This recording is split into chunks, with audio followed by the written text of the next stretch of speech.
Hello friends, welcome to Vel Rojan crime diaries.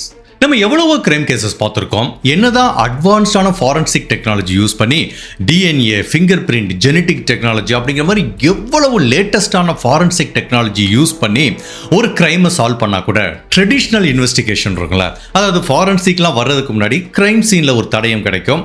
For example, ஒரு postal record இருக்குன்னா அந்த போஸ்ட்டை யார் எங்கேருந்து அனுப்பியிருக்கா, இந்த மாதிரி இன்வெஸ்டிகேஷன் பார்த்தீங்கன்னா நம்மளுக்கு ரொம்பவே இன்ட்ரெஸ்டிங்காக இருக்கும். அந்த மாதிரி தான் ஃபாரன்சிக் டெக்னாலஜியும் தாண்டி கிரைம் சீனில் கிடைச்ச ஒரு முக்கியமான தடயத்தை வச்சு கேரளா போலீஸ் சால்வ் பண்ண ஒரு வித்தியாசமான ட்ரூ கிரைம் கேஸை தான் இன்னைக்கு நம்ம இந்த வீடியோவில் பார்க்க போகிறோம். நம்ம ஆடியன்ஸ் நிறைய பேர் கேட்குறாங்க, நீங்கள் ஏன் அடிக்கடி கேரளா கேஸே போடுறீங்க, கேரளாவில் தான் அதிகமாக கிரைம் நடக்குதா அப்படின்னு கேட்டால் கண்டிப்பாக கிடையாது. நிறைய கேஸ் நான் ரெஃபர் பண்ணிட்டு வரும்போது கேரளாவில் நடக்கிற கேசஸ் வந்து ரொம்ப யூனிக்காக இருக்குது, வித்தியாசமாக இருக்குது. அதே டயத்தில் நம்ம ஆடியன்ஸும் அதை நல்லா ரிசீவ் பண்ணுறாங்க. அதனால தான் நான் மோஸ்ட்லி கேரளா கேஸ் போடுறேன். இந்த கேஸ் எங்கேருந்து ஸ்டார்ட் ஆகுதுன்னா, கோட்டயம் டிஸ்ட்ரிக்ட்ல இருக்க அதிரம்புலாங்கிற ஊருக்கு ஒதுக்குப்புறமா ஒரு ரப்பர் எஸ்டேட் இருக்கு. அந்த ரப்பர் எஸ்டேட்டுக்கு காலையில் நிறைய பேர் வேலைக்கு வரும்போது ஒரு அடர்ந்த புதருக்குள்ள இருந்து பயங்கரமான துர்நாற்றம் வருது. அந்த பக்கம் ரெகுலரா வேலைக்கு போயிட்டு வரவங்க, என்னடா அது வித்தியாசமா இங்க இருந்து துர்நாற்றம் வருதுன்னு அங்க இருக்க செடி கொடிகளை விலக்கி விட்டு பார்க்கும்போது அந்த இடத்துல ஒரு பிளாஸ்டிக் சாக்கு மூட்டை இருக்கிறத பாக்குறாங்க. அந்த சாக்கு மூட்டையை சுத்தி எங்க பார்த்தாலும் ஈக்கள் மொய்க்க ஆரம்பிக்குது. பயங்கரமான துர்நாற்றம், பக்கத்திலே நிக்க முடியல. உடனே அந்த வேலைக்கு போனவங்க அந்த எஸ்டேட் மேனேஜர் கிட்ட சொல்றாங்க. அந்த எஸ்டேட் மேனேஜர் ஏட்டுமனூர் போலீஸ் ஸ்டேஷனுக்கு இதை பத்தி கால் பண்றாரு. உடனே அந்த போலீஸ் ஸ்டேஷன்ல இருந்து ஒரு 4-5 அதிகாரிகள் வர்றாங்க. இந்த கிரைம் சீனுக்கு வர்றாங்க. ஃபர்ஸ்ட் அந்த சாக்கு மூட்டையை தொலை தூரத்துல இருந்து பார்க்கும்போதே அந்த சாக்கு மூட்டைக்குள்ள என்ன இருக்கும் அப்படிங்கிறத அவங்க அனுபவத்திலிருந்து அவங்களால யூகிக்க முடியுது. பயங்கரமான துர்நாற்றம், சுத்தி எங்க பார்த்தாலும் ஈக்களும் பூச்சிகளும் மொய்க்க ஆரம்பிக்குது. இப்போ உள்ள என்ன இருக்குன்னு அந்த சாக்கு மூட்டையை அவிழ்த்து பார்க்கறதுக்கு முன்னாடி ஃபாரன்சிக் டீமை வந்து வர சொல்றாங்க. மேபி உள்ள இருந்து ஏதாவது ஃபிங்கர் பிரிண்டோ இல்ல சாக்கு மூட்டையில ஒரு ஃபிங்கர் பிரிண்டோ, எந்த தடயங்களும் மிஸ் ஆயிடக்கூடாதுங்கிறதுக்காக ஃபர்ஸ்ட் ஃபாரன்சிக் டீமை வர சொல்றாங்க. அதுக்கப்புறம் தான் அந்த சாக்கு மூட்டையை ஓபன் பண்றாங்க. இப்போ ஒரு ஃபாரன்சிக் டீமை சேர்ந்த நபர் அந்த சாக்கு மூட்டையை மெதுவா ஓபன் பண்றாருல, உள்ள இருந்து ஒரு மிகப்பெரிய துர்நாற்றம், அந்த இடத்துல நிற்கவே முடியல. அதுக்குள்ள அந்த சாக்கு மூட்டைக்குள்ள ஒரு பெண்ணோட சடலத்தை கண்டுபிடிக்கிறாங்க. அந்த பெண்ணுக்கு ஒரு 20 வயசு இருக்கலாம். அந்த பெண் கொலை செய்யப்பட்டு மேபி அப்ராக்சிமேட்லி ஒரு 24 ஹவர்ஸ் இருக்கலாம். இப்போதான் அந்த டீகம்போசிஷன் கொஞ்சம் கொஞ்சமா ஸ்டார்ட் ஆகுது. இப்போதான் அந்த துர்நாற்றமும் வர ஆரம்பிக்குது. ஃபர்ஸ்ட் அந்த பெண்ணோட உடலை பார்க்கும்போது அவங்க மரணம் எப்படி நிகழ்ந்திருக்குன்னா, அவங்க கழுத்துல நிறைய தடயங்கள் இருக்கு. அதாவது கழுத்தை நெரிச்சு அவங்கள கொலை பண்ணதுக்குரிய தடயங்கள் கிடைக்குது. மேலும் இந்த உடல் எங்க கண்டுபிடிக்கப்பட்டதோ அந்த இடத்துல எந்த விதமான ஸ்ட்ரகிள் நடந்ததுக்குரிய தடயம் இல்லை. ஃபார் எக்ஸாம்பிள், ஒரு கொலைகாரன் ஒரு பெண்ணை இந்த ரப்பர் எஸ்டேட்டுக்குள்ள கூட்டிட்டு வந்து இந்த இடத்துல வச்சு கொலை பண்ணி சாக்கு மூட்டைக்குள்ள கெட்டி போட்டு போன மாதிரி தடயம் இல்லை. ஸோ ஆக்சுவலா ஒரு சாக்கு மூட்டைக்குள்ள இந்த மாதிரி உடல் கண்டுபிடிக்கப்பட்டாலோ கொலை நடந்தது வேற இடம். இந்த ரப்பர் எஸ்டேட்டுக்குள்ள இந்த உடலை டிஸ்போஸ் பண்ணணும் அப்படிங்கிற நோக்கத்துல இந்த சாக்கு மூட்டையில வந்து தூக்கி போட்டு போயிருக்காங்க அப்படிங்கிறது மட்டும் தெரியுது. ஜென்ரலா எந்த ஒரு கொலை வழக்கிலையும் கொலை செய்யப்பட்ட விக்டிம் யாருன்னு தெரிஞ்சா மட்டும்தான் அடுத்து அந்த கொலைகாரனை நெருங்க முடியும். இப்ப இந்த பெண் உடல் இப்பதான் டீகம்போஸ் ஆக ஆரம்பிச்சிருக்கிறதுனால இப்ப அவங்களோட ஃபேஸ் வந்து நல்ல கிளியரா இருக்கு. போட்டோ எடுத்துக்கிறாங்க. ஃபர்ஸ்ட் இந்த உடலை கண்டுபிடிச்ச அந்த ரப்பர் எஸ்டேட்ல வேலை பார்க்கிற நபர்களை கூப்பிட்டு கேட்கிறாங்க, இந்த பெண்ணை நீங்க பார்த்திருக்கீங்க கேட்டா ஒருத்தர் கூட எங்களுக்கு தெரியவே தெரியாதுங்கிறாங்க. உடனே கொஞ்சம் அப்படி எக்ஸ்டெண்ட் பண்ணி பக்கத்துல இருக்க கொஞ்சம் ஒரு 1 or 2 கிலோமீட்டர் ரேடியஸ் டிஸ்டன்ஸ்ல இருக்க சின்ன சின்ன வில்லேஜ் அங்க இருக்கிற வீட்டுல போயிட்டு ஒவ்வொரு வீட்லயும் இந்த போட்டோவை காமிச்சு கேட்கிறாங்க. பட் எல்லாரும் சொல்ற ஒரே பதில், இந்த பெண்ணை எங்களுக்கு யாருன்னே தெரியாதுங்கிற மாதிரி தான் சொல்றாங்க. அதுக்கப்புறம் பக்கத்துல இருக்க எல்லா போலீஸ் ஸ்டேஷன்லயும் போய் விசாரிக்கிறாங்க. ரீசெண்டா ஏதாவது மிஸ்ஸிங் கம்ப்ளைண்ட் பதிவாயிருக்கா அப்படின்னு பார்த்தா நிறைய கம்ப்ளைண்ட் பதிவாயிருக்கு. பட் அது இந்த பெண்ணோட உருவ அமைப்பை ஒத்து போற மாதிரி இல்ல. சோ அதனால இப்ப அதுவும் ஒரு டெட் எண்டா இருக்கு. அடுத்து போலீஸ் என்ன பண்றாங்க, சிசிடிவி காட்சிகள். இந்த ரப்பர் எஸ்டேட்டுக்குள்ள ஒரு இடத்துல ஒரு நபர் வந்து சாக்கு மூட்டையில ஒரு உடலை தூக்கி போட்டு போனார்னா இந்த இடத்துக்கு அந்த ரப்பர் எஸ்டேட்டுக்கு இருக்கிற நாலாபுரம் வழியையும் பார்க்கறாங்க. எந்த வழியில அந்த நபர் வந்திருக்கலாம், 4 சைடு ஏதாவது ஒரு வழியில தான் வந்திருக்கலாம். அப்படி அந்த 4 சைடு இருக்க சிசிடிவி காட்சிகளை பார்க்கலான்னு பார்த்தா இந்த ரப்பர் எஸ்டேட் ஊருக்கு ஒதுக்குப்புறமா இருக்க ஒரு ஏரியா. சோ அந்த ரப்பர் எஸ்டேட்டுக்குள்ளேயும் சரி சுத்தியும் எங்கேயும் எங்கேயுமே சிசிடிவி கேமரா சரியா இல்லைங்கிறதுனால உண்மையிலேயே இந்த ரப்பர் எஸ்டேட்டுக்குள்ள யாரு இந்த உடலை டிஸ்போஸ் பண்ணிட்டு போனா அப்படிங்கிறத சிசிடிவி கேமரா மூலமும் போலீஸால கண்டுபிடிக்க முடியல. கொலை செய்யப்பட்ட இந்த பெண்ணோட பிரேத பரிசோதனை அறிக்கையில என்ன சொல்றாங்க அப்படின்னா, ஏற்கனவே போலீஸ் சந்தேகப்பட்ட மாதிரி இந்த பெண் கொலை செய்யப்பட்டு 24 மணி நேரம் இருக்கலாம். ஜூலை மாசம் 30ஆம் தேதி நைட்டு ஒரு 10:30 மணி வாக்குல இந்த பெண் கொலை செய்யப்பட்டிருக்கலாங்கிற மாதிரி சொல்றாங்க. அந்த பெண்ணோட மரணம் எப்படி நிகழ்ந்திருக்கலாம்? அஃப்கோர்ஸ் கழுத்தை நெரிச்சு தான் கொலை பண்ணியிருக்காங்க. பட் அதுக்கு முன்னாடி அந்த பெண்ணோட தலையில ஒரு கடுமையான காயம் இருக்கிறத பார்க்குறாங்க. தட் மீன்ஸ் அந்த பெண்ணை பிடிச்சி இப்படி செவத்திலேயோ ஒரு நாற்காலிலேயோ அடிச்சிருக்காங்க. ஃபர்ஸ்ட் ரத்தம் வெளியில வந்திருக்கு. அதுக்கப்புறம் அந்த பெண் மயக்கமாயிருக்காங்க. அந்த பெண் மயக்கமா இருக்கும் போதே அந்த பெண்ணோட கழுத்தை நெரிச்சு கொலை பண்ணியிருக்காங்க. ஒட்டு மொத்தத்தில் இந்த பெண்ணோட இறுதி நிமிடங்கள் அவ்வளவு கொடுமையா இருந்திருக்கு. மேலும் அந்த பிரேத பரிசோதனை அறிக்கையை போலீஸ் படிச்சு பார்த்துட்டு வரும்போது பயங்கரமா அதிர்ச்சி ஆகிற மாதிரி ஒரு தகவல் தெரியுது. அதாவது இந்த பெண் கொலை செய்யப்படுறப்போ அவங்க 7 மாதம் கர்ப்பிணியா இருந்திருக்காங்க. ஒரு குழந்தைய வயிற்றுல சுமந்துட்டு இருக்காங்க. உண்மையிலே இந்த தகவல் தான் எல்லாத்துக்கும் ஒரு பேரதிர்ச்சியா இருக்கு. கொலை அப்படிங்கிறதுனால அக்செப்ட் பண்ணிக்க முடியாது. அதுவும் ஒரு கர்ப்பிணி பெண்ணை ஈவு இறக்குமே இல்லாம ஒருத்தன் இப்படி கொலை பண்ணிருப்பானா? அவன் கண்டிப்பா இன்னும் பல கொலைகள் பண்ண வாய்ப்பு இருக்கு. அவனை சீக்கிரமா பிடிக்கணும் அப்படிங்கிற நோக்கத்துல கிரைம் சீன்ல கிடைச்ச எல்லா தடயங்களையும் போலீஸ் விசாரணை பண்றாங்க. கிரைம் சீனை பொறுத்த வரைக்கும் போலீஸுக்கு 2 தடயங்கள் கிடைச்சிருக்கு. ஒன்னு அந்த சாக்கு மூட்டை, ஒரு பிளாஸ்டிக் சாக்கு மூட்டை. அதுக்குள்ளதான் அந்த பெண்ணோட உடலை கண்டுபிடிச்சாங்க. அந்த பெண்ணோட உடலை அந்த பிளாஸ்டிக் சாக்கு மூட்டைகளை போறதுக்கு முன்னாடி ஒரு பெட்ஷீட்டை வச்சு சுத்தி இருக்கான். சுத்தி அதுக்கப்புறம் தான் அந்த சாக்கு மூட்டைகளை போட்டிருக்கான். ஒட்டு மொத்தத்தில் 2 தடயம் தான். ஒன்னு பெட்ஷீட், அதுக்கப்புறம் அந்த பிளாஸ்டிக் சாக்கு மூட்டை. இதை வச்சு அந்த கொலைகாரனை நெருங்க முடியுமான்னு அந்த எவிடன்ஸை போலீஸ் அனலைஸ் பண்றாங்க. ஒரு 7 மாத குழந்தைய வயிற்றுல சுமந்துட்டு இருந்த இந்த கர்ப்பிணி பெண்ணை இவ்வளவு கொடூரமா கொலை பண்ண அந்த நபர் யாரு? கொலை செய்யப்பட்ட இந்த கர்ப்பிணி பெண் யாரு? கிரைம் சீன்ல கிடைச்ச அந்த 2 தடயங்களையும் வச்சு இந்த கொலைகாரனை போலீஸால நெருங்க முடிஞ்சதா அப்படிங்கிற கேரளால நடந்த பலவித குழப்பங்களும் திருப்பங்களும் நிறைஞ்ச ஒரு வித்தியாசமான ட்ரூ கிரைம் கேஸ் தான் இன்னைக்கு நம்ம இந்த வீடியோல பார்க்க போறோம். அப்படி இந்த கர்ப்பிணி பெண்ணை கொடூரமா கொலை செஞ்ச அந்த நபர் யாருங்கிறத நம்ம தெரிஞ்சுக்கிறதுக்கு முன்னாடி உங்க டைம் 2 செகண்ட்ஸ் எனக்காக ஸ்பெண்ட் பண்ணி என்னோட வீடியோஸ் உங்களுக்கு பிடிச்சிருந்துச்சுன்னா லைக் பண்ணிட்டு கமெண்ட் பண்ணுங்க. இன்கேஸ் என்னோட சேனலை இது வரைக்கும் நீங்க சப்ஸ்கிரைப் பண்ணாம பார்த்தீங்கன்னா மறக்காம சப்ஸ்கிரைப் பண்ணி என்ன சப்போர்ட் பண்ணுங்க. நிறைய பேர் வீடியோ பார்க்குற சுவாரஸ்யத்தில் லைக் பண்ண மறந்துடுங்க. ஸோ ஒரு செகண்ட் பாஸ் பண்ணிட்டு லைக் பண்ணிட்டு இந்த வீடியோ கண்டினியூ பண்ணுங்க. அதுவும் இல்லாமல் நம்ம சேனலோட ஸ்டாட்டிஸ்டிக்ஸை பார்க்கும்போது 50% ஆஃப் வியூவர்ஸ் சப்ஸ்கிரைப் பண்ணாமல் பார்த்துட்டு இருக்கீங்க. நீங்க ஜஸ்ட் ஒரு சப்ஸ்கிரைப் பண்ணி பார்க்கும்போது நம்ம சேனலுக்கு சப்ஸ்கிரைபர் கவுண்ட் இன்க்ரீஸ் ஆகும்போது எனக்கும் கொஞ்சம் மோட்டிவேஷனாக இருக்கும். ஸோ இது வரைக்கும் சப்ஸ்கிரைப் பண்ணலைன்னா மறக்காம சப்ஸ்கிரைப் பண்ணுங்க. இப்போ போலீஸ் அவங்களோட முதல் கட்ட விசாரணை எங்க இருந்து ஆரம்பிக்கிறாங்கன்னா, இந்த பெண்ணோட உடல் கண்டுபிடிக்கப்பட்ட பிளாஸ்டிக் கவர் அந்த பேக்கை பார்க்குறாங்க. அந்த சாக்கு மூட்டையில ஒரு சின்ன பார் கோடு இருக்கிறத பார்க்குறாங்க. அந்த பார் கோடை பார்க்கும்போதே அது ஒரு கூரியர் கம்பெனியோட பார் கோடுன்னு தெரியுது. உடனே லோக்கல்ல இருக்கிற எர்ணாகுளம், கோட்டயத்தில் இருக்கிற நிறைய கூரியர் கம்பெனியில் போய் கேட்குறாங்க. அந்த கூரியர் கம்பெனி என்ன சொல்றாங்கன்னா, சார் இந்த பார் கோடை பார்க்கும்போது அது கட்டி அப்படிங்கிற ஒரு கூரியர் கம்பெனியோட பார் கோடுங்கிற மாதிரி அவங்க சொல்றாங்க. பட் அந்த கம்பெனி நிறைய இன்டர்நேஷனல் கார்கோ தான் அவங்க ஹேண்டில் பண்ணுவாங்க. நீங்க அதை பத்தி போய் விசாரிச்சு பாருங்கங்கறாங்க. இப்போ ஃபர்ஸ்ட் லோக்கல்ல இருக்கிற அந்த கூரியர் கம்பெனில போய் கேட்கும்போது அவங்க என்ன சொல்றாங்கன்னா, இல்ல சார் இந்த பார்சல் டெல்லியில இருந்து வந்த மாதிரி தெரியுது, நீங்க டெல்லியில போய் கேளுங்கங்கறாங்க. உடனே இங்க இருக்கிற போலீஸ் ஆபீசர் நேரா டெல்லிக்கு போறாங்க. டெல்லியில இருக்கிற அந்த மெயின் பிரான்ச்ல போய் கேட்கும்போது அவங்க என்ன சொல்றாங்கன்னா, சார் நீங்க சொல்ற இந்த பார் கோட் பாத்தீங்கன்னா 1.5 வருஷத்துக்கு முன்னாடி ஒரு பார்சல் வந்திருக்கு. அந்த பார்சல் சவுதி அரேபியால இருந்து வந்திருக்குங்கிற மாதிரி சொல்றாங்க. பிகாஸ் டெல்லியில இருக்க ஆபீஸ்ல எல்லாமே கம்ப்யூட்டரைஸ்டா வச்சிருக்காங்க. ஸோ ஈஸியா இந்த பார் கோடை வச்சு அந்த டேட்டாவை அவங்களால எடுக்க முடியுது.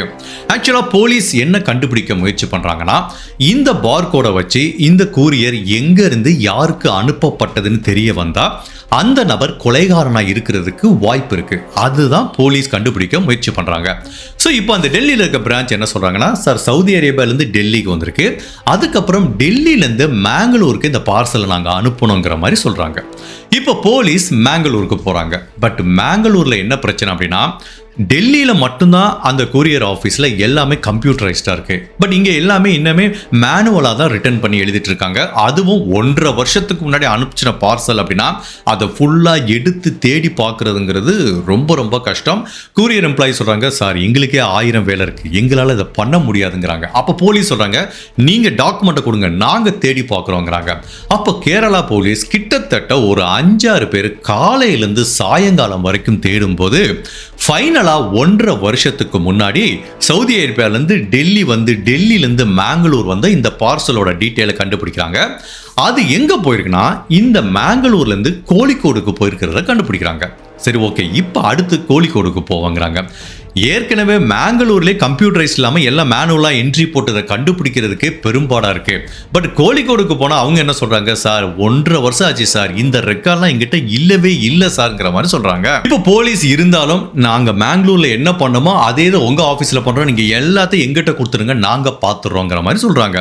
இப்போ கோழிக்கோடு அந்த கொரியர் ஆஃபீஸ்லேயும் உட்காந்து ஒவ்வொரு ரெக்கார்டா ஒன்று ஒன்றா பார்த்துட்டு வரும்போது ஃபைனலா போலீஸுக்கு ஒரு பிரேக் த்ரூ கிடைக்குது. ஸோ ஃபைனலா இந்த பார்சல் சவுதி அரேபியாவிலேருந்து கோழிக்கோடு வந்து கடைசியா எங்க போனது அப்படிங்கிறத கண்டுபிடிக்கிறாங்க. ஸோ அந்த கோழிக்கோடுலேருந்து அந்த பார்சல் எங்க போயிருக்குன்னா கோட்டயம் அப்படிங்கிற ஒரு ஊருக்கு போயிருக்கு. கோட்டைய பக்கத்தில் இருக்கிற எரட்டுப்பேட்டாங்கிற ஒரு ஊருக்கு போனது தான் கண்டுபிடிக்கிறாங்க. அந்த ஊர்ல யாருக்கு இந்த பார்சல் போயிருக்கு, எந்த அட்ரஸுக்கு போயிருக்கு, எந்த நபருக்கு போயிருக்கு, அவரோட ஃபோன் நம்பர் என்ன, அட்ரஸ் என்ன அப்படிங்கிற எல்லா டீட்டெயிலையும் கண்டுபிடிக்கிறாங்க. காதர் யூசப் அப்படிங்கிற ஒரு நபருக்கு தான் இந்த பார்சல் வந்திருக்கு, சவுதி அரேபியாவிலிருந்து வந்திருக்கு. இப்போ அவரோட வீட்டு அட்ரஸ், ஃபோன் நம்பர் எல்லாமே போலீஸுக்கு கிடைக்குது. இப்போ போலீஸை பொறுத்த வரைக்கும் இந்த கேஸ்ல ஒரு சஸ்பெக்ட் இருக்காரு. யூசப் அப்படிங்கிற நபர் தான் நம்பர் 1 சஸ்பெக்டா வராரு. பட் இருந்தாலும் அந்த நபரை டைரக்டா போய் விசாரிக்கிறதுக்கு முன்னாடி இந்த நபர் தான் அந்த கொலையில இன்வால்வ் ஆனாரா அப்படிங்கறத உறுதிப்படுத்துறதுக்காக இப்போ அந்த காதர் யூசப்ங்கிற நபரோட ஃபோன் நம்பர் இருக்கு, அவரோட ஃபோன் லொகேஷனை செக் பண்றாங்க. அதாவது 30ஆம் தேதி கொலை நடந்திருக்கு. 1ஆம் தேதி நைட்டு வேணா இந்த பெண்ணோட உடல் இருக்கிற அந்த சாக்கு பைய அந்த ரப்பர் எஸ்டேட்டுக்குள்ள தூக்கி போட்டு போயிருக்காரு. ஸோ அதனால இந்த லொகேஷனை ஃபுல்லா செக் பண்றாங்க. அந்த ரப்பர் எஸ்டேட் எங்க இருக்குன்னா அம்மன்சேரிங்கிற ஒரு ஏரியால தான் இருந்திருக்கு. ஸோ இந்த காதர் யூசப்போட செல்போனை செக் பண்ணி பார்க்கும்போது 1ஆம் தேதி நைட்டு இவரோட லொகேஷன் எக்ஸாக்டா இந்த உடல் எங்க கண்டுபிடிக்கப்பட்டதோ அந்த இடத்துல காட்டுது. ஸோ 30ஆம் தேதி இவரோட லொகேஷன் எங்க காட்டுதுன்னா அதிரம்புலா அப்படிங்கிற ஒரு ஊர்ல காட்டுது. அதுவும் கோட்டயம்ல இருக்க ஒரு ஊர்ல தான் இருக்கு. அப்போ இந்த காதர் யூசப்ங்கிற நபரை பத்தி செக் பண்ணி பார்க்கும்போது இவர் பேசிக்காவே கோட்டயத்தில் இருக்க எரட்டுப்பேட்டாங்கிற ஊரை சேர்ந்தவர் தான். இப்போ இவர் அதிரம்புலாங்கிற ஊர்ல தான் இருந்துட்டு வராரு. ஸோ ஃபைனலாக போலீஸுக்கு ஒரு பிரேக் த்ரூ கிடைக்குது. இந்த கொலையை யார் பண்ணியிருப்பாங்க அப்படிங்கிறத கெஸ் பண்ண முடியுது. பட் இருந்தாலும் கொலை செய்யப்பட்ட இந்த பெண் யாருங்கிறத இதுவரைக்கும் போலீஸால் கண்டுபிடிக்க முடியல. மேபி காதர் யூசப்ங்கிற நபர் அதுக்கு கண்டிப்பா ஆன்சர் கொடுப்பாருங்கிற நம்பிக்கை போலீஸ் கிட்ட இருக்கு. இப்போ போலீஸ் அதிரம்புலால இருக்கிற இந்த காதர் யூசப்ங்கிற நபரை பார்க்கறதுக்காக போறாங்க. போலீஸை பார்த்தவன அந்த நபர்கிட்ட ஒரு சின்ன பதட்டம் தெரியுது. எல்லாருக்குமே சரி, போலீஸ் தன்னை தேடி வந்தாங்கன்னா ஒரு பதட்டம் இருக்கும். குற்றம் பண்ணவங்களுக்கு தான் அந்த பதட்டம் இருக்குன்னு சொல்ல முடியாது. ஸோ அதனால அந்த நபரை கொஞ்சம் ஆசுவாசப்படுத்திட்டு போலீஸ் என்ன பண்றாங்க, அந்த பெண்ணோட போட்டோ, அதாவது கிரைம் சீன்ல கிடைச்ச அந்த பொண்ணோட போட்டோவை காமிக்கிறாங்க. இந்த பெண்ணை உங்களுக்கு தெரியுமான்னு கேட்குறாங்க. அந்த நபர் அப்படியே கொஞ்ச நேரம் உத்து பார்த்துட்டு இருக்காரு.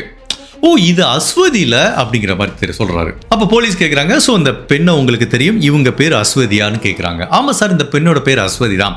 இதை ஏன் சார் என்கிட்ட கேட்குறீங்கிறாங்க. நீங்க இந்த கடைசி அந்த பெண்ணை எப்போ பார்த்தீங்கன்னு கேட்டா எனக்கு சரியா ஞாபகம் இல்லை சார், எனக்கு கொஞ்சம் ஃப்ரெண்டு தெரிஞ்சவங்க அவ்வளோதான், மற்றபடி ரொம்ப க்ளோஸ் இல்லை அப்படிங்கிற மாதிரி அவர் சொல்றாரு. அப்படியா, சரி சார், நீங்க 30ஆம் தேதி எங்க இருந்தீங்க? நான் வீட்டில் தான் சார் இருந்தேன். ஆகஸ்ட் மாசம் 1ஆம் தேதி நைட் எங்க இருந்தீங்க? அப்பவும் வீட்டில் தான் சார் இருந்தேங்கிறாரு. அப்ப போலீஸ் என்ன பண்றாங்க, அவங்க கிட்ட இருக்க செல்போன் தடயங்களை காமிக்கிறாங்க. இங்க பாருங்க சார், நீங்க சொன்னது பொய்ன்னு தெரியுது. ஸோ இப்ப கொலை செய்யப்பட்ட பெண் யாருன்னு எங்களுக்கு தெரிஞ்சு போச்சு. அந்த பெண்ணோட உடல் அம்மன்ஜேரியில இருக்கிற ஒரு ரப்பர் எஸ்டேட்ல தான் டிஸ்போஸ் செய்யப்பட்டிருக்கு. அந்த உடல் எப்போ டிஸ்போஸ் செய்யப்பட்டதோ அந்த லொகேஷன்ல நீங்க இருந்ததுக்குரிய தடயங்கள் எங்களுக்கு கிடைக்குது. பிளஸ் இது எல்லாத்தையும் தாண்டி உங்களை நாங்க எப்படி ரீச் பண்ணோம் அப்படின்னா, அந்த பெண்ணோட உடலை நீங்க எதுல வச்சு டிஸ்போஸ் பண்ணீங்களோ அந்த சாக்கு பை ஒரு கூரியர் கம்பெனியில வந்திருக்கு. அந்த பார்கோட வச்சு சவுதி அரேபியால இருந்து அது உங்க வீட்டுக்கு தான் டெலிவரி ஆயிருக்கு அப்படிங்கறத நாங்க கண்டுபிடிச்சிருக்கோம். இந்த சாக்கு பை உங்களுக்கு சொந்தமானது. அதே டயத்துல அந்த கிரைம் சீன்லயும் நீங்க இருந்திருக்கீங்க. இதை எல்லாத்தையும் வச்சு பார்க்கும்போது அந்த பெண்ணை நீங்க தான் கொலை பண்ணிருக்க வாய்ப்பு இருக்கு, எப்பவாவது சொல்றீங்களா உண்மையிலேயே என்ன நடந்தது அப்படிங்கிற மாதிரி கேக்குறாங்க. ஓகே சார், நான் எல்லாத்தையும் ஒத்துக்கிறேன் அப்படிங்கிற மாதிரி கன்ஃபெஷன் கொடுக்கறதுக்கு இந்த நபர் ரெடியா இருக்காரு. அந்த கன்ஃபெஷனை போலீஸ் ஸ்டேஷனை வச்சு ப்ராப்பரா ரெக்கார்ட் பண்ணுங்கிறதுக்காண்டி அவர் போலீஸ் ஸ்டேஷனுக்காக கூட்டிட்டு போறாங்க. இந்த டயத்துல அதிரம்புலால இருக்க அவர் வீட்டை ஃபுல்லா ஃபாரன்சிக் டீம் சல்லடை போட்டு தேடுறாங்க. அப்போ ஒரு செவத்துல ரத்த கரைகளை கண்டுபிடிக்கிறாங்க. அதுக்கப்புறம் அந்த வீட்டில் செவத்துல மட்டுமல்ல அங்கங்க நிறைய ரத்த கரைகளை கண்டுபிடிக்கிறாங்க. இவரோட கார் ட்ரங்க்லையும் ரத்த கரைகளை கண்டுபிடிக்கிறாங்க. ஸோ இது எல்லாத்தையும் சாம்பிள் எடுத்துக்கிட்டாங்க. அதே டயத்தில் கொலை செய்யப்பட்ட அந்த பெண்ணோட உடம்புல இருந்தும் ரத்தத்தை சாம்பிள் எடுத்து வச்சிருக்காங்க. ஸோ இது ரெண்டையும் ஒப்பிட்டு பார்த்தா கொலை செய்யப்பட்ட அந்த பெண் இந்த வீட்டில் வச்சு தான் கொலை செய்யப்பட்டிருக்காங்க அப்படிங்கிறது தெரிய வரும். அந்த பெண்ணோட ஐடென்டிட்டி அஸ்வதிங்கிறதும் தெரிய வருது. இது எல்லாத்தையும் தாண்டி இவர் வீட்டுக்குள்ள இந்த காதர் யூசப் தவிர நிறைய பேரோட ஃபிங்கர் பிரிண்ட் கிடைக்குது. அதையும் சாம்பிள் எடுத்து வச்சுக்கிட்டாங்க. அதை எல்லாத்தையும் தாண்டி இந்த வீட்டோட பெட்ரூம்ல இருக்க ட்ரெஸ்ஸிங் டேபிள்ல பார்க்கும்போது நிறைய பெண்கள் பயன்படுத்துகிற மேக்கப் மெட்டீரியல் இருக்கிறத பார்க்குறாங்க. இவரோட மனைவி சவுதி அரேபியாவில் இருக்காங்க. இவர் இங்க அதிரம்புலால தனியா இருந்துட்டு வராரு. இவர் கூட யாரும் இல்லை அப்படின்னா ஒரு பெண்கள் மேக்கப் போடுற பல மேக்கப் கிட்ஸ் இவர் வீட்டுக்குள்ள இருந்தது அப்படின்னா அது யாருக்கு சொந்தமானது அப்படிங்கிற பலவிதமான கொஸ்டினும் வர ஆரம்பிக்குது. இப்போ ஃபாரன்சிக் டீமோட டெஸ்ட் ரிசல்ட்டும் வருது. ஏற்கனவே இவங்க சந்தேகப்பட்ட மாதிரி இந்த காதர் யூசப்போட வீட்டுக்குள்ள கண்டுபிடிக்கப்பட்ட அந்த ரத்த கரைகளும் கிரைம் சீன்ல கண்டுபிடிக்கப்பட்ட அந்த பெண்ணோட ரத்தமும் டிஎன்ஏவும் மேட்ச் ஆகிறதுனால சந்தேகமே கிடையாது. ரப்பர் எஸ்டேட்ல கண்டுபிடிக்கப்பட்ட பெண் இவர் வீட்டில் வச்சுதான் கொலை செய்யப்பட்டிருக்காங்க அப்படிங்கிறது உறுதி செய்யப்படுது. இப்போ நம்ம எல்லாத்துக்கும் இருக்கிற கொஸ்டின் என்ன அப்படின்னா, அஸ்வதிங்கிற அந்த பெண் யாரு? அவருக்கும் காதர் யூசப்புக்கும் என்ன சம்பந்தம்? அவர் எதுக்காக இந்த பெண்ணை கொலை பண்ணாரு? அந்த பெண் உண்மையிலேயே இவர் மூலமா தான் கர்ப்பமானாங்களா? அப்படிங்கிற பலவிதமான கேள்விகள் போலீஸுக்கு முன் வந்து நிற்கும் போது அதுக்குரிய விடை இந்த காதர் யூசப்க்கு தெரியும். அதை எல்லாத்தையும் தாண்டி அவரோட செல்போன்ல ஒரு நம்பர் இருக்கு. அந்த நம்பர் இதுக்குரிய எல்லா விடையையும் சொல்ல போது. காதர் யூசப்ங்கிற இந்த நபரோட போனை ஃபுல்லா செக் பண்ணி பார்க்கும்போது அவர் விஸ்வநாதன்கிற ஒரு நபருக்கு மட்டும் அடிக்கடி கால் பண்ணிருக்காரு. யார் அந்த விஸ்வநாதன் அப்படின்னு பார்த்தா அதிரம்புலால இந்த காதர் யூசப் எங்க தங்கி இருக்காரோ அதுக்கு எதிர்த்த வீட்டில் தான் விஸ்வநாதன் ஒரு நபர் தங்கி இருக்காரு. அவரோட மனைவி பேரு சிந்து. இப்போ அந்த விஸ்வநாதன் போய் போலீஸ் விசாரிக்க போறாங்க. காதர் யூசப் உங்களுக்கு தெரியுமான்னு கேட்டா நல்லாவே தெரியும் சார், எதிர் வீட்டில் தான் தங்கியிருக்காரு, உண்மையிலேயே அவர் எனக்கு நல்ல ஃப்ரெண்டு அப்படிங்கிற மாதிரி சொல்றாரு. சரி, ஒரு 2-3 நாளா அவர் உங்களுக்கு தொடர்ந்து பல முறை கால் பண்ணிட்டே இருந்திருக்காரு. பிளஸ் உங்களுக்குள்ள பலவிதமான செல்போன் அந்த கால் வந்து பரிமாறப்பட்டிருக்கு. உங்களுக்கும் அந்த நம்பருக்கும் என்ன சார் தொடர்பு? எதுக்காக நீங்க 2 பேரும் இவ்வளவு நேரம் போன் பேசிக்கிறீங்க? எது வீட்டுக்காரங்க, தட்ஸ் ஓகே, அதுக்காக மணிக்கணக்காலம் பேச மாட்டாங்களே, உங்களுக்கும் அவருக்கும் என்ன தொடர்பு அப்படின்னு கேட்டதுக்கு இல்ல சார், அவர் எனக்கு ஒரு நல்ல ஃப்ரெண்டு, அதே டயத்தில் ரொம்ப கடினமான சூழ்நிலையில எனக்கு அவர் நிறைய உதவி பண்ணியிருக்காரு அப்படிங்கிற மாதிரி சொல்றாரு. சரி, என்ன அவர் உங்களுக்கு உதவி பண்ணாரு சொல்லுங்க அப்படிங்கிற மாதிரி சொல்றாரு. அப்ப அவர் என்ன சொல்றாரு, சார் எனக்கு வந்து அஸ்வதின்னு ஒரு பொண்ணு இருக்கு. ஒரு 5-6 மாசத்துக்கு முன்னாடி என்னோட பொண்ணை டைலரிங் கிளாஸுக்காக கோலன்சேரிங்கிற இன்னொரு ஊருக்கு அனுப்பி வச்சேன் சார். அப்படி அந்த பொண்ணு போய் டைலரிங் படிச்சுட்டு இருந்தா எப்பயாவது ஒரு லீவ் கிடைக்கும் போது வருவா. திடீர்னு என்னோட பெண்ணு அந்த டெய்லர் படிக்கிற கோர்ஸ் அந்த டீச்சர் வந்து ஒரு நாள் எங்க வீட்டுக்கு வந்தாரு. சார், ஒரு மாசமா உங்க பொண்ணு கிளாஸுக்கே வரலங்கிற மாதிரி சொன்னாரு. எனக்கு பயங்கர ஷாக் ஆயிடுச்சு. அப்பதான் நான் தெரிஞ்சுக்கிட்டேன் என்னோட பொண்ணு மிஸ் ஆயிருக்கானே. என்ன பண்றதுன்னு தெரியாம திக்கு தெரியாம நிற்கும் போது என்னோட எதிர்த்த வீட்டு நண்பருங்கிற முறையில காதர் யூசப் என்கிட்ட வந்தாரு. என்ன ஆச்சுன்னு கேட்டாரு. இந்த மாதிரி என்னோட பொண்ணு மிஸ் ஆயிட்டா, 1 மாசமா டெய்லர் கிளாஸுக்கு போலையா, இப்பதான் அவர் சொல்றாருன்னு சொல்லும்போது இவர் என்ன சொல்றாரு, ஓகே சார், நம்ம ரொம்ப லேட் பண்ண வேணாம், உடனே இதை பத்தி போலீஸ் ஸ்டேஷன்ல கம்ப்ளைண்ட் கொடுப்போம், நானும் உங்க கூட வர்றேங்கிற மாதிரி இந்த அஸ்வதிங்கிற பெண் மிஸ் ஆயிட்டாங்க அப்படிங்கிற மாதிரி அதிரம்புலால இருக்கிற போலீஸ் ஸ்டேஷன்ல வந்து இவங்க ஒரு கம்ப்ளைண்ட் பதிவு பண்ணிருக்காங்க. அந்த கம்ப்ளைண்ட் பதிவு பண்ணதுல இருந்து இவங்க ரொம்ப கணவன் மனைவி ரொம்ப ஸ்ட்ரெஸ்ஃபுல்லா இருந்திருக்காங்க. அந்த டயத்துல இவர் ஃபுல்லா அவங்களுக்கு உதவியா இருந்ததுனால பரவாயில்லையே, நம்ம ஏத்து வீட்டுக்காரன் தன்னோட பொண்ணு மிஸ் ஆயிட்டானுங்கிற இந்த சூழ்நிலையில நம்மளுக்கு அவ்வளவு உதவியா இருந்தாரு அப்படிங்கிற மாதிரி தான் சார் எங்களுக்குள்ள ஒரு நல்ல நட்பு இருந்ததுங்கிற மாதிரி அவர் சொல்றாரு. சரி, உங்க பொண்ணு மிஸ் ஆகி எவ்வளவு நாள் இருக்கும்? ஒரு 6-7 மாசம் இருக்குங்கிறாரு. நீங்க ஏன் சார் அதுக்கப்புறம் போலீஸ் ஸ்டேஷன்ல போய் ஃபர்தரா நீங்க ட்ராக் பண்ணலன்னு கேட்டதுக்கு இவர் கொஞ்சம் திருன்னு முழிக்கிறாரு. இல்லை சார், நாங்கள் ட்ராக் பண்ணோம், சரியாக அவங்க ரெஸ்பான்ஸ் பண்ணலைங்கிறாரு. பட் அப்போவே போலீஸுக்கு நல்லா தெரியுது, தன்னோட வயசு பொண்ணு காணாமல் போயிட்டான்னு போலீஸ் ஸ்டேஷனில் ஒரு பெற்றவங்க கம்ப்ளைண்ட் பண்ணால் ஒரு 2 நாளைக்கு ஒருக்க போய் அப்டேட் கேட்டுகிட்டே இருப்பாங்க. இவர் கம்ப்ளைண்ட் கொடுத்ததோட சரி, அதுக்கப்புறம் எங்கேயுமே போய் பார்க்கவே இல்லை அந்த கம்ப்ளைண்ட்டை பற்றி. இப்போ அவங்க மனைவி சிந்துங்கிற பெண் கிட்ட வராங்க. அவங்ககிட்ட கேட்குறாங்க, ஓகேம்மா உங்கள் பெண்ணு மிஸ் ஆயிட்டாங்கன்னு ஒரு கம்ப்ளைண்ட் கொடுத்தீங்கல்ல, அதுக்கப்புறம் நீங்கள் ஏன் போலீஸ் ஸ்டேஷனுக்கு ஃபர்தர் ஃபாலோ அப்புக்கே போகலன்னு கேட்டதுக்கு அவங்கள திருன்னு முழிக்கிறாங்க. அப்போ போலீஸ் வேற மாதிரி ஒரு கிடுக்கு பிடி போட்டு ஒரு கேள்வி கேட்குறாங்க. சரி, நான் இப்படி கேட்குறேன், உங்கள் பெண்ணு மிஸ் ஆயிட்டாங்கன்னு ஒரு கம்ப்ளைண்ட் கொடுத்தீங்களா, அதுக்கப்புறம் உங்கள் பெண்ணை நீங்கள் எப்பயாவது பார்த்தீங்களா அப்படின்னு கேட்டதுக்கு டக்குன்னு உளறிட்டாங்க. ஆமாம் சார், 2 டைம் பார்த்தேங்கிறாங்க. அப்போவே போலீஸுக்கு புரிஞ்சு போச்சு, மிஸ்ஸிங் கம்ப்ளைண்ட் கொடுத்துருக்காங்க, 2 டைம் பார்த்துருக்கேங்கிறாங்க, ஏதோ ஒரு வித்தியாசமான ப்ராப்ளம் இருக்குங்கிறது மட்டும் தெரியுது. சரி, ஃபர்ஸ்ட் டைம் எப்போ பார்த்தீங்க அப்படின்னு கேட்டாங்க. என்னோட பெண் காணாமல் போய் ஒரு 2-3 மாதம் இருக்கும் சார். மதியம் ஒரு 2-3 மணி இருக்கும். இந்த வீட்டில் இருக்க எல்லாரும் அசந்து தூங்கிட்டு இருந்தோம். அப்போ திடீர்னு என்னோட வீட்டோட முன் கதவோட கேட்டு வந்து திறந்துட்டு யாரோ வெளியில் போகிற மாதிரி சத்தம் கேட்டுது. எனக்கு ஒன்றுமே புரியல, யாரா நேரம் வந்திருக்கானே மெயின் டோரை திறந்து பார்க்குறேன், என்னோட பொண்ணு கேட்டை திறந்து நடந்து போயிட்டு இருக்கா. நான் கூப்பிட்டுட்டே போறேன், டக்குன்னு அந்த தெருவில் போய் மறைஞ்சு போயிட்டா. எனக்கு என்ன பண்றதுன்னே தெரியல. அப்ப உண்மையிலே எங்க இருக்கான்னு தெரியல. இவ்வளவு நாள் காணாம போனான்னு நினைச்சிட்டு இருந்தோம். திடீர்னு எப்படி எங்க வீட்டுக்குள்ள வந்துட்டு உடனே வெளியில போறான்னு எனக்கு தெரியல. பயங்கர குழப்பமா இருந்துச்சு சார் அப்படிங்கிற மாதிரி இவங்க சொல்றாங்க. சரி, ஓகே, அது வந்து ஃபர்ஸ்ட். 2வது எப்போ பார்த்தீங்கன்னு கேட்டால், இந்த இன்சிடென்ட் நடந்து ஒரு 2-3 மாதம் கழிச்சு ஒரு நாள் வந்தா. அப்போ எங்ககிட்ட பயங்கரமாக கதறி அழுதா. அப்போ என்ன சொன்னா, இந்த மாதிரி நான் டெய்லர் கிளாஸ் போகிறப்போ எனக்கு ஒரு நபரை பிடிச்சிருந்துச்சி, அவர் கூட காதல் ஏற்பட்டுச்சு, நாங்கள் 2 பேரும் உடல் ரீதியான தொடர்பில் இருந்தோம், இப்போ நான் கர்ப்பமாக இருக்கேங்கிற மாதிரி என்கிட்ட சொன்னான். நான் அவர் கூட தான் ஒரு வாழ்க்கையை வாழ போகிறேன், ஸோ உங்ககிட்ட சொல்ல வேண்டியது என்னோட கடமைன்னு சொல்லி அவள் கிளம்பி போயிட்டான். ஸோ எங்களுக்கு என்ன பண்ணுறதுனே தெரியல. அப்போ நாங்கள் முடிவு பண்ணிட்டோம், சரி அவள் அந்த மாதிரி டெய்லர் கிளாஸ் படிக்க போன இடத்துல ஒரு நபரை காதலிச்சு கர்ப்பமாயிட்டா, அவங்க கூட ஒரு வாழ்க்கையை வாழ்றதுக்குன்னே போயிட்டாங்கிற மாதிரி தான் சார் நாங்கள் தலைமுழுகி விட்டுட்டோம். இந்த ரீசனுக்காண்டி தான் சார் நாங்கள் திரும்ப போலீஸ் ஸ்டேஷனுக்கு போய் எங்கள் பொண்ணை கண்டுபிடிச்சிங்களான்னு கேட்கல. ஏன்னா எங்கள் பொண்ணுக்கு என்ன நடந்துச்சுன்னு எங்களுக்கே தெரியும். அவள் ஒருத்தனை காதலிச்ச கர்ப்பமாயி ஓடி போயிட்டாங்கிற மாதிரி இவங்க சொல்கிறாங்க. அப்போ போலீஸ் கேட்குறாங்க, நீங்கள் நினச்ச மாதிரி உங்கள் பெண்ணுக்கு நடந்திருக்கு, பட் அதையும் தாண்டி பலவித விஷயங்கள் உங்கள் பொண்ணுக்கு நடந்திருக்கு, அது உங்களுக்கு தெரியுமான்னு கேட்குறாங்க. இந்த கணவன் மனைவி 2 பேரும் திருன்னு முழிக்கிறாங்க. அப்போ போலீஸ் இந்த கிரைம் சீன்ல எடுத்த போட்டோவை காமிச்சாங்களா, 2 பேரும் ஆல்மோஸ்ட் அங்கேயே மயங்கி விழுந்துட்டாங்க. இதுவரைக்கும் தன்னோட பெண் யாரையோ காதலிச்சா, அப்போ கர்ப்பமாயிட்டா, அவங்க கூட வாழ்ந்துட்டு இருக்கான்னு நினைச்சவங்க தன்னோட பெண் மரணம் அடைஞ்சிட்டா அப்படிங்கிறது இவங்களுக்கு இப்போதான் தெரியுது. ஸோ இப்போ போலீஸை பொறுத்த வரைக்கும் இந்த கேஸை பல இடத்துல லிங்க் பண்ண முடியுது. ஸோ இவங்க பொண்ணு பேர் அஸ்வதி, அவங்க தான் கொலை செய்யப்பட்டிருக்காங்க, அந்த பெண் கர்ப்பமாக இருந்திருக்காங்க. இப்போ அந்த பெண் எதிர் வீட்டில் வச்சு தான் கொலை செய்யப்பட்டிருக்காங்க. இது வந்து அவங்க அப்பா அம்மாவுக்கு தெரியல. அவங்க அம்மா அப்பா என்ன நினச்சிட்டு இருக்காங்க, கோலஞ்சேரிங்கிற ஒரு ஊர்ல தான் பொண்ணு டெய்லரிங் கிளாஸ் போனா அந்த இடத்துல தான் அவ இருக்கான்னு நினைச்சிட்டு இருக்காங்க. பட் தன்னோட பெண் எதிர் வீட்டில் இருக்க ஒருத்தங்க கூட இருந்திருக்கா அப்படிங்கிறது அவங்களால நம்ப முடியல. அவன் தான் தன்னோட பொண்ணை இவ்வளவு நாள் மயக்கி கர்ப்பமாயிருக்கான் அப்படிங்கிறதும் இவங்களால நம்ப முடியல.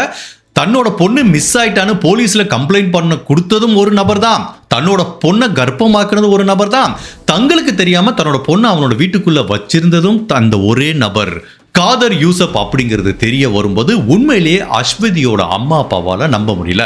பட் அப்படி இருந்தாலும் அங்கங்கே கிடைக்கிற சின்ன இன்ஃபர்மேஷனை வச்சு இப்போ போலீஸ் இந்த நபர்கிட்ட போய் கேட்குறாங்க. அந்த நபர் எல்லாத்தையும் கன்ஃபெஷன் பண்ணிக்கிறான். அவன் என்ன சொல்கிறான்னா, சார் நான் என்னோட மனைவியோட சவுதி அரேபியாவில் தான் இருந்தேன். ஸோ அதுக்கப்புறம் என்னோட வேலை நிமித்தமாக நான் சவுதி அரேபியாவிலேருந்து இந்தியாவுக்கு வந்துட்டேன். அதிரம்புலாவில் இருக்கிற அந்த வீட்டில் தான் சார் தனியாக தங்கிட்டு இருந்தேன். அப்போ என்னோட எதிர் வீட்டில் இந்த விஸ்வநாதன் சிந்துங்கிற தம்பதிகள் இருந்தாங்க. நான் தனிமையில் இருந்தேன். அவங்க வீட்டு பொண்ணை நான் பல டைம் பார்த்துருக்கேன். அந்த அஸ்வதி மேலே எனக்கு கொஞ்சம் ஆசை வர ஆரம்பிச்சிருச்சு. அப்பப்போ போய் நான் பேச்சு கொடுத்தேன். ஸோ எங்களுக்குள்ள ஒரு காதல் வர ஆரம்பிச்சிருச்சு. அந்த பெண்ணுக்கு நல்லாவே தெரியும் நான் ஏற்கனவே திருமணமானவன். அப்போ எதிர் வீடாக இருக்கிறதுனால அடிக்கடி அந்த பெண் என் வீட்டுக்கு வந்துட்டு போவா. அவங்க அம்மா அப்பாவுக்கு தெரியாம சில சமயம் அவங்க அம்மா அப்பா இல்லாதப்ப நானும் அவங்க வீட்டுக்கு போயிட்டு வருவேன். இப்படிதான் சார் எங்க காதல் வளர்ந்துட்டு இருந்துச்சு. பட் எங்களுக்கு ஒரு ஸ்டேஜ்ல ஃப்ரஸ்ட்ரேட் ஆயிடுச்சு. எத்தனை நாள் தான் அப்படி திருட்டுத்தனமா மீட் பண்றது, நம்ம ஏன் வந்து சந்தோஷமா ஒரு வீட்டில் வாழ்க்கையை ஆரம்பிக்க கூடாதுன்னு பார்த்தா இப்போ என் வீட்டில் வந்து அந்த பொண்ணு இருந்தால் மாட்டிப்போம், ஏன்னா எதிர் வீட்டு பெண். அப்போ நான் ஒரு ஐடியா போட்டேன். கோலஞ்சேரியில் என்னோட சொந்தக்காரங்க ஒரு வீடு வந்து சும்மா இருந்தது. அந்த ஊர்ல டெய்லரிங் கோர்ஸ் படிக்க சொல்லி போற மாதிரி இந்த பெண் அங்க கூட்டிட்டு போய் அங்க ஏன் அந்த வீட்டில் வச்சுக்க கூடாதுன்னு எனக்கு ஒரு ஐடியா வந்துச்சு. ஸோ இந்த ஐடியாவை நான் அந்த பெண் கிட்ட சொன்னேன். அந்த பெண் அவங்க அப்பா அம்மாவை சமாதானப்படுத்திட்டு கோலஞ்சேரியில் இருக்க ஒரு டெய்லரிங் கிளாஸ்ல போய் ஜாயின் பண்ணாங்க. அப்போ அங்க இருக்கிற வீட்டில் வந்து அவங்க தங்கியிருந்தாங்க, நான் தங்க வச்சிருந்தேன். ஸோ நானும் அடிக்கடி போவேன். ஸோ இந்த டயத்துல தான் அஸ்வதி கர்ப்பமாயிட்டாங்க. அப்போ எனக்கு என்ன தோணுதுன்னா, கோலஞ்சேரியில் வச்சு அவங்கள தனியாக மெயின்டைன் பண்ணுறது ரொம்ப கஷ்டமாக இருந்துச்சு. நான் அதிரம்புலாவில் இருக்கேன், இங்கேருந்து கோலஞ்சேரிக்கு போயிட்டு திரும்ப வந்து கஷ்டமாக இருந்துச்சு. அதனால் என்னோட வீட்டுக்கே அவங்கள கூட்டிகிட்டு வரலாங்கிற மாதிரி முடிவு பண்ணிட்டேன். அப்போ கூட்டிகிட்டு வந்தால் என்ன பிரச்சனைனா, எதிர் வீட்டில் தான் அவங்க அம்மா அப்பா இருக்காங்க. ஸோ அவங்களுக்கு தெரியாமல் என்னோட வீட்டுக்குள்ள வந்து அவங்கள கூட்டிகிட்டு வரணுங்கிறதுக்காக ஒரு நாள் நைட் அந்த கோலஞ்சேரியில் அவங்க டெய்லரிங் படிச்சுட்டு தங்கியிருந்த வீடு எல்லாத்தையும் காலி பண்ணிட்டு அதிரம்புலாலக்க என்னோட வீட்டுக்கு நைட்டோட நைட்டாக கூட்டிகிட்டு வந்து அவங்களுக்குள்ள ஒரு ரூம் செட் பண்ணி கொடுத்துட்டேன். பட் அவங்க அம்மா அப்பாவுக்கு தெரியாது அந்த பொண்ணு இங்கே தான் இருக்காங்கன்னு. இப்படியே ஒரு மாதம் போது அந்த டெய்லரிங் கிளாஸ் நடத்துறவங்க இந்த பொண்ணு கிளாஸுக்கு வரல அவங்க அப்பா மட்டும் வந்து கம்ப்ளைண்ட் பண்ணுறாங்க. அவங்க அப்பா என்கிட்ட கேட்குறாரு, நான் வந்து போலீஸ் ஸ்டேஷனில் போய் ஒரு கம்ப்ளைண்ட் கொடுக்குறேன். பட் அப்போ அந்த அஸ்வதி என் கூட என் வீட்டில் தான் ஒளிஞ்சிருந்தாங்க. ஸோ இப்படியே இந்த வீட்டுக்குள்ளேயே நான் வச்சிருந்தேன். பட் ஒரு நாள் அவங்களோட SSLC சர்டிஃபிகேட் ஒரு விஷயத்துக்காக தேவைப்பட்டது. அப்போ நான் என்ன பிளான் பண்ணேன்னா, மதியம் அவங்க வீட்டில் எல்லாம் தூங்கிட்டு இருப்பாங்களே, நீ மெதுவாக எல்லாரும் தூங்கிட்டு இருக்கப்போ போய் பெட்ரூமில் பீரோவில் இருக்க சர்டிஃபிகேட்டை எடுத்துகிட்டு வந்துருங்கிற மாதிரி நான் தான் அனுப்பி வச்சேன். இவங்களும் ரிஸ்க் எடுத்து போனாங்க, எல்லாம் தூங்கிட்டு இருந்தாங்க. சர்டிஃபிகேட் எடுத்து அப்படி கேட்டை தாண்டி வரும்போது சத்தத்தை கேட்டு அவங்க அம்மா பார்த்துருக்காங்க. எப்படியோ அந்த பெண் அப்படி 2-3 ஸ்ட்ரீட் வழியாக தள்ளி திரும்ப என் வீட்டுக்குள்ளே வந்துட்டா. பட் அப்போ வரைக்கும் அவங்க அம்மா அப்பாவுக்கு தெரியாது அவ என் வீட்டில் தான் ஒளிஞ்சிருக்காங்க. இப்படியே நான் மெயின்டைன் பண்ணிட்டு இருந்தேன். அவங்க அம்மா அப்பாவும் அந்த பொண்ணை தேட ஆரம்பிச்சிட்டாங்க. அப்போ இப்படி தேடிட்டே இருந்தாங்கன்னா என்ன ஆகும், போலீஸ் ஒருவேளை தன்னோட வீட்டு கதவை வந்து தட்டிட்டா என்ன பண்றது அப்படிங்கிறதுனால போலீஸ் தேடுறதையும் நிப்பாட்டணும், அவங்க அம்மா அப்பாவும் ஒரி பண்ணிக்க கூடாதுங்கிறதுனால இவங்க ஏற்கனவே கர்ப்பம் ஆயிட்டதுனால இந்த தகவலை போய் உங்க அம்மா அப்பாட்ட சொல்லிருங்கிற மாதிரி நான் தான் அனுப்பி விட்டேன். இவங்களும் அவங்க அம்மா அப்பாட்ட வந்து அழுது சொல்லிட்டாங்க, நான் கர்ப்பமா இருக்கேன், நான் காதலிச்ச நபர் கூடயே போறேன், என்ன தேடாதீங்கன்னு. பட் அப்போ கூட நான் எதிர் வீட்டில் இருக்க அந்த காதர் யூசப்பை தான் காதலிச்சேன், அவன் மூலமா தான் கர்ப்பமான, அவன் வீட்டில் தான் நான் இருக்கேங்கிறத இந்த பெண் அவங்க அம்மா அப்பாட்ட சொல்லலை. ஸோ இவங்க என்ன நினைச்சிட்டாங்க, ஏதோ வெளியூர்ல இருக்க ஒருத்தனை காதலிச்சு அவங்க கூட போயிட்டான்னு இவங்களும் ஃப்ரீயா விட்டாங்க. இந்த பெண்ணை இப்படியே உங்க வீட்டுக்குள்ளேயே ஒளிச்சு வச்சிருக்கான். 7 மாசம் ஆச்சு. அப்போ என்ன ஆகுதுன்னா, திடீர்னு சவுதி அரேபியாவிலேருந்து இவங்க மனைவி வந்து ஒரு ஃபோன் பண்ணுறாங்க, நான் வந்து வெக்கேஷனுக்கு ஊருக்கு வர்றேன்னு. அப்போ இவனுக்கு பகீர்னாச்சு, என்ன பண்ணுறதுன்னே தெரியல. இந்த பெண்ணை வீட்டுக்குள்ளே வச்சிருக்கமே, இவ்வளோ போய் எங்கே பண்ணுறது, மனைவி வருவாளே அப்படிங்கிற மாதிரி. அப்போ நான் அஸ்வதிட்ட என்ன சொன்னேன், என் மனைவி வந்துட்டு போகிற வரைக்கும் உன்னை திரும்ப அந்த கோலாஞ்சேரியிலே கொண்டு விட்டுறேன், வேற எங்கேயாவது நீ ஒளிஞ்சிக்கோன்னு சொல்லும்போது அவங்க கடுப்பாயிட்டாங்க. ஓ மனைவி வந்தானே, நானும் இப்போ உன்னோட மனைவி மாதிரி தானே, ஓ மூலமாக தான் நான் கர்ப்பமாக இருக்கேன், ஓ மனைவி வரட்டும், பேசுவோம், ஒரு தீர்வுக்கு வருவோம், ஓ மனைவி டிவோர்ஸ் பண்ணு, நீ என்ன கல்யாணம் பண்ணிக்கோங்கிற மாதிரி இவங்க அழுத்தம் கொடுக்கும்போது இந்த அஸ்வதிக்கும் காதர் யூசப்புக்கும் ஒரு கடுமையான ஆர்குமெண்ட் வருது. இது ஆகஸ்ட் 30 நடக்குது. அப்போ கோபத்துல இவன் இப்படி தள்ளி விடுறான், இப்படி செவத்துல போய் அடிக்கிறாங்க. அவங்க தலையில கடுமையான காயம் ஏற்பட்டு அப்படியே ரத்தம் வர ஆரம்பிக்குது, தரையில சரிஞ்சு விழுந்துடுறாங்க. அதனாலதான் அந்த ரத்த கரைகள் அந்த வீடு ஃபுல்லா நிறைய இடத்துல டெபாசிட் ஆகுது. அப்ப இவன் முடிவு பண்ணிட்டான், இனிமேல் இந்த பெண் உயிரோட இருந்தா என்னைக்குமே நம்மளுக்கு ஆபத்துன்னு ஒரு கையால் அவங்க வாயை பொத்திட்டு இவன் கையாலேயே கழுத்தை நெரிச்சு கொலை பண்ணிடுறான். அதுக்கப்புறம் அவனோட வீட்டில் வந்து ஒரு சாக்கு பை இருக்கு, அதுதான் அந்த சவுதி அரேபியாவிலேருந்து கூரியர் வந்த பேக், அதுதான் அந்த கிரைமையை சால்வ் பண்ண உதவி இருக்கு. ஸோ அந்த பேக்குக்குள்ள இவங்களோட உடலை சுத்துறதுக்கு முன்னாடி அவன் வீட்டில் 3 கட்டில் இருக்கு. 3 கட்டில் இருக்க ஒரு பெட்ஷீட்டை எடுத்து இவங்க உடலை சுற்றி அப்புறம் அந்த சாக்கு பையில வச்சு இறுக்கமாக கட்டிடுறான். அதுக்கப்புறம் ஒரு நாள் ஃபுல்லாக இவங்க உடலை வீட்டில் வச்சுட்டு என்ன பண்ணுறதுன்னு யோசிச்சுட்டு, சரி இதுக்கு மேலே இந்த வீட்டில் வச்சிருந்தா ஸ்மெல் வர ஆரம்பிச்சிருந்தா 1ஆம் தேதி நைட்டு இவங்க உடலை வந்து காரோட ட்ரங்கில் வச்சுட்டு நைட்டு ஃபுல்லாக போய் தேடுறான். அப்படி தேடிட்டு வரும்போது ஊருக்கு ஒதுக்குப்புறமா ஐசோலேட்டட் ஏரியாவில் அம்மன் சேரிங்கிற ஒரு ஏரியாவில் ஒரு ரப்பர் எஸ்டேட் இருக்கிறத பார்க்குறான். அங்கே போய் இவங்க உடலை தூக்கி போட்டு வந்துடுறான். பட் இவனுக்கு தெரியாது, இந்த கூரியர் பார்கோடை வச்சு போலீஸ் தன்னோட வீட்டு கதவை தட்டுவாங்கன்னு. ஸோ இந்த பாடி எல்லாத்தையும் டிஸ்போஸ் பண்ணிட்டு வந்ததுக்கப்புறம் அவங்க அம்மா அப்பாவுக்கு எதுவுமே தெரியாது. அவங்க பர்ஸ்பெக்டிவ்ல தன்னோட பொண்ணு ஒருத்தன் கூட ஓடி போயிட்டா, அது எதிர்த்த வீட்டுக்காரன் இவன் தன்னோட பொண்ணை கொலை பண்ணிட்டா, எதுவுமே தெரியாமல் அவங்க வாழ்ந்துட்டு இருக்காங்க. ஃபைனலாக போலீஸ் இந்த நபரை அரெஸ்ட் பண்ணி அஸ்வதிங்கிற பெண்ணை கொலை பண்ண குற்றத்துக்காக இவனுக்கு அகேன்ஸ்டாக நிறைய தடயங்கள் இருக்கு. ஃபர்ஸ்ட் அந்த பெண் இவன் வீட்டில் வச்சு தான் கொலை செய்யப்பட்டாங்க அப்படிங்கிறதுக்கு ஃபிசிக்கல் எவிடன்ஸ் இருக்கு. இவன் தான் அந்த உடலை தூக்கி போட்டு போனான் அப்படிங்கிறதுக்கு அந்த பார்கோடு இருக்கிற சாக்குப்பை இருக்கு. இது எல்லாத்தையும் வச்சு அழகா லிங்க் பண்ணி இந்த காதர் யூசப் அப்படிங்கிற நபருக்கு கேரளா நீதிமன்றத்தில் அஸ்வதியை கொலை பண்ண குற்றத்துக்காக ஆயுள் தண்டனை கொடுக்குறாங்க. இந்த ட்ரூ கிரைம் கேஸ் வந்து நம்ம நரேட் பண்ணும்போது நிறைய நெகட்டிவ் கமெண்ட்ஸ் என்ன மாதிரி போடுறாங்கன்னா, நீங்க வந்து குற்றவாளிகள் தப்பிக்கிறதுக்கு உதவி பண்றீங்க, உங்களுக்கு இந்த மாதிரி ஷோஸ் பார்த்து யூடியூப் ஷோஸ்லாம் பார்த்து எப்படி சேஃபா கிரைம் பண்ணணுங்கிற மாதிரி குற்றவாளிகள் நினைப்பாங்கிற மாதிரி நிறைய பேர் நெகட்டிவா கமெண்ட் போடுறாங்க. அவங்களுக்கு நான் சொல்ற பதில் என்ன அப்படின்னா, அவங்களுக்கு மட்டுமல்ல குற்றம் பண்றவங்களுக்கும் சொல்றது இதான். ஒருத்தன் எவ்வளவு திறமையா குற்றம் பண்ணா கூட, அவ்வளவு பெர்ஃபெக்டா பிளான் பண்ணி பண்ணா கூட, அவனையும் அறியாம ஒரு தடயத்தை கண்டிப்பா போலீஸ் கிட்ட விட்டுட்டு போவான். அது ஒரு திறமையான டிடெக்டிவ் போலீஸ் ஆஃபீஸர் இருந்தா கண்டிப்பா கண்டுபிடிப்பாங்க. பெர்ஃபெக்ட் கிரைம் அப்படிங்கிறது ஒண்ணுமே கிடையாது. ஒரு தடயமே இல்லாம எந்த கிரைமையும் பண்ண முடியாது. ஒரு கேஸ் அன்சால்வ்டா இருந்துச்சு அப்படின்னா அதை மேபி அந்த தடயங்களை ஏதோ ஒரு இடத்துல நம்ம ஓவர் லுக் பண்ணியிருக்கோம்னு அர்த்தம். கண்டிப்பா ஒரு தடயமே இல்லாத கிரைமே இருக்காது அப்படிங்கிறது தான் என்னோட ஒப்பீனியன். ஸோ நம்ம மாதிரி ஷோஸ் வந்து மக்களுக்கு என்ன மாதிரி அவேர்னஸ் கொடுக்குது அப்படின்னா, நீங்க பார்ப்பா, நீ என்ன வேணாலும் பிளான் பண்ணி கிரைம் பண்ண, பட் கண்டிப்பா நீ ஒரு தப்பு பண்ணுவ, அதை கண்டிப்பா போலீஸ் கிட்ட மாட்டிப்ப, நீ வாழ்க்கை ஃபுல்லா ஜெயில இருக்கிற மாதிரி ஒரு சூழ்நிலை வரும் அப்படிங்கிறத உணர்த்துறதா நம்ம ஷோ, தவிர குற்றம் செய்யறவங்களை என்கரேஜ் பண்றது கிடையாது. ஸோ என்ன பொறுத்த வரைக்கும் பர்சனல் ஒப்பீனியன் அதே தான். ஸோ இந்த கேஸை பார்த்துட்டு இருக்க நீங்களும் இந்த ஷோவை, இது மட்டுமல்ல பல ஷோஸ் நான் போட்டிருக்கேன், அது எல்லாத்துலேருந்தும் நம்ம எடுத்துக்க வேண்டிய டேக்அவே, தயவு செய்து யாருமே கிரைம்ல இன்வால்வ் ஆகாதீங்க. ஒரு ப்ராப்ளத்தை சால்வ் பண்ணுறதுக்கு இன்னொரு ப்ராப்ளம் ஒரு சொல்யூஷன் கிடையாது. ஸோ கிரைம்ங்கிறது ஒரு ப்ராப்ளத்தை சால்வ் பண்ணுறதுக்குரிய சொல்யூஷன் கிடையாது. அது ஒரு தீர்க்கவே முடியாத ப்ராப்ளத்தை உங்கள் லைஃப்பில் கொண்டு போய் விட்டுரும். ஸோ வன்முறை எதுக்குமே தீர்வாகாது. எந்த விஷயத்தையும் தைரியமாக தப்பு பண்ணிட்டா கூட ஃபேஸ் பண்ணால் அந்த பிரச்சனையை சால்வ் பண்ண முடியும். இந்த கேஸில் எடுத்துக்கோங்க, இந்த நபர் இல்லீகல் அஃபேர் மூலமாக ஒரு பெண்ணோட தொடர்பு ஏற்பட்டு அந்த பெண் கர்ப்பமாயிட்டாங்க.